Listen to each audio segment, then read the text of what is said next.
नमस्कार, मैं सुमलता। आप देख रहे हैं जेड न्यूज डिजिटल मीडिया। आज देश में आपातकाल के 45 वर्ष पूरे हो गए। 45 वर्ष पूरे होने पर बीजेपी ने कांग्रेस पर जमकर हमला बोला है। इस बीच पीएम नरेंद्र मोदी ने भी आपातकाल के दौरान यातनाएं सहने वाले वीरों को याद किया। उन्होंने कहा कि ऐसे वीरों का त्याग देश कभी नहीं भूलेगा। पीएम ने ट्वीट करके कहा कि आज से ठीक 45 वर्ष पहले देश पर आपातकाल थोपा गया था। उस समय भारत के लोकतंत्र की रक्षा के लिए जिन लोगों ने संघर्ष किया, यातनाएं झेली, उन सबको मेरा सशक्त नमन। उनका त्याग और बलिदान देश कभी नहीं भूलेगा। पीएम नरेंद्र मोदी ने अपने ट्वीट के साथ एक ऑडियो भी जारी किया है, जिसमें पीएम ने कहा कि आपातकाल के दौरान लोगों के मन में खोए हुए लोकतंत्र की छटपटाहट दिख रही थी। समान अधिकार का क्या मजा है, वो तब पता चलता है जब कोई आपका लोकतांत्रिक अधिकार छीन लेता है।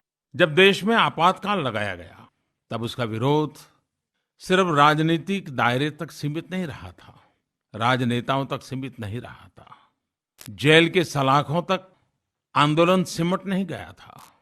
जन जन के दिल में एक आक्रोश था, खोए हुए लोकतंत्र की एक तड़प थी।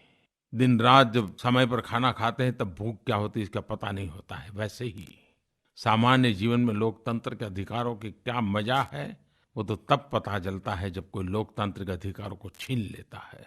आपातकाल में देश के हर नागरिक को लगने लगा था कि उसका कुछ छीन लिया गया है। जिसका उसने जीवन में कभी उपयोग नहीं किया था, वो भी अगर छीन गया है तो उसका एक दर्द उसके दिल में था। और ये इसलिए नहीं था कि भारत के संविधान ने कुछ व्यवस्थाएं की हैं जिसके कारण लोकतंत्र पनपा है।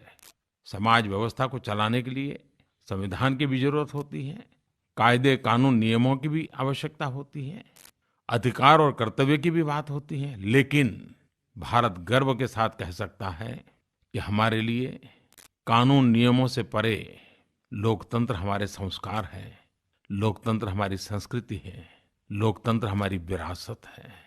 और उस विरासत को लेकर के हम पले बड़े लोग हैं और इसलिए उसकी कमी देशवासी महसूस करते हैं। और आपातकाल में हमने अनुभव किया था और इसीलिए देश अपने लिए नहीं, एक पूरा चुनाव अपने हित के लिए नहीं, लोकतंत्र की रक्षा के लिए आहूत कर चुका था। शायद दुनिया के किसी देश में वहां के जन जन ने लोकतंत्र के लिए अपने बाकी हकों की, अधिकारों की, आवश्यकताओं की परवाह न करते हुए सिर्फ लोकतंत्र के लिए मतदान किया हो, तो ऐसा एक चुनाव इस देश ने 77 में देखा था।